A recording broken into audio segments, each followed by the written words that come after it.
So first of all, after the cluster, the situation was horrible.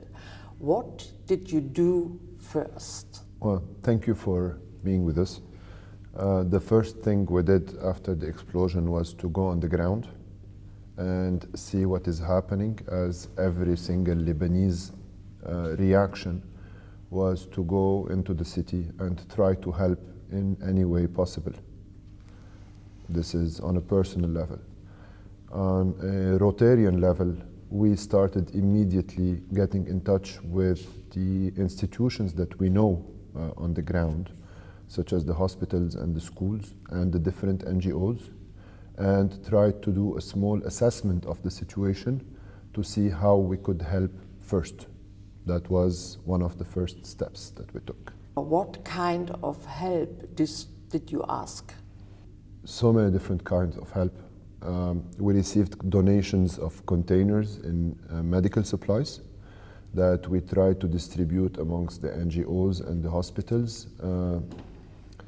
What happened is, what's very important to say is that when the blast happened, it was at a time where the economic situation of the country was very bad. So the hospitals were actually low on stocks of equipment, you know, bandages, stitching wire, and so many things. We also did an assessment for the schools, because also schools were damaged, you know. So we started also looking in the schools, because it is very important for us in the Rotary to focus on the education. So we started also supporting those schools with tablets and laptops and servers. And also we need to take into consideration that it was at a time where COVID was hitting big time. What was needed most? What was needed most was everything. Everything. We really needed everything. Many of those people refused to leave whatever still was their house because they were scared of theft. Yes. But they had no kitchens. Yes. So we started a hot meal program, and for 3 months we distributed 15,000 hot meals. We also had a program to close back the windows. So we started looking for glass suppliers that were donating glasses and also investing a little bit, and then we started putting back doors and windows to those people. We had distribution of small cooking stoves so that people could still cook at home because their kitchen was gone, but they wanted to stay in their houses. We distributed mattresses, we distributed blankets, pillows. We tried to bring back a small light of hope to those people. Yeah. From whom did you get the money for this mountain of help? The Rotarians all around the globe were extremely helpful and very fast responding. We had a lot of help that was coming from Germany. We also had help from France, from Italy, from Great Britain, from Canada, from the States, from Latin America, from Australia. Yeah. All around the world, everybody was trying to, from Cyprus, from Egypt, everybody was trying to help us. Great. After 2 years, what would be in your mind to do for the future?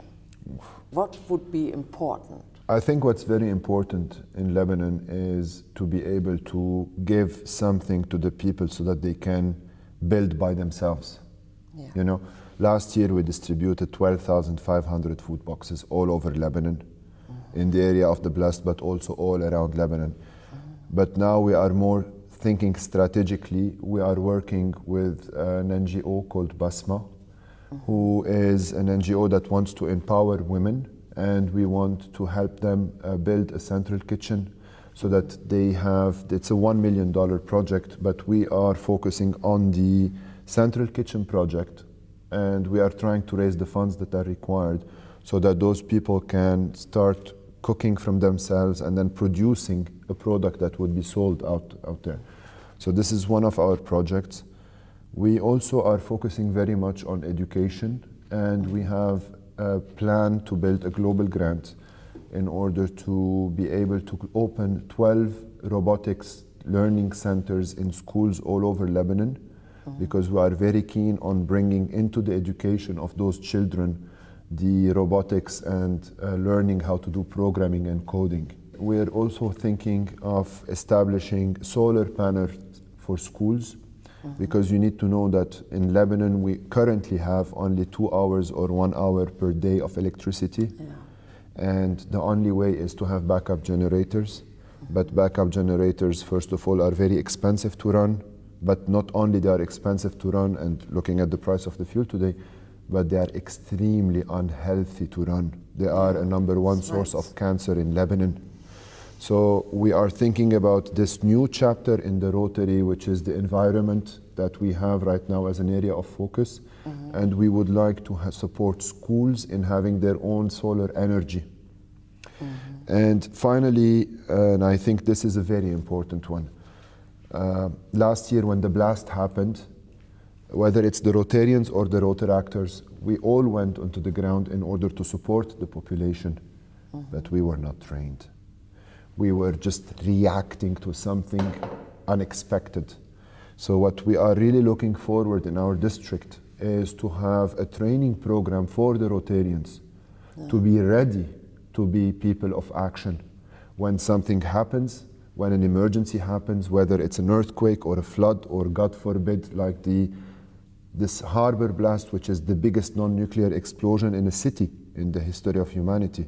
When something like this happens, the Rotarians have to be ready, and for that we are looking for funds in our district to train the Rotarians with the civil defense and the other first aid people to know how to react in case of an emergency. So this is one of our target projects for the next year. Okay, there's a lot to do. I think Lebanon is in a place where things are always moving around, and there's always stuff to do to help this population.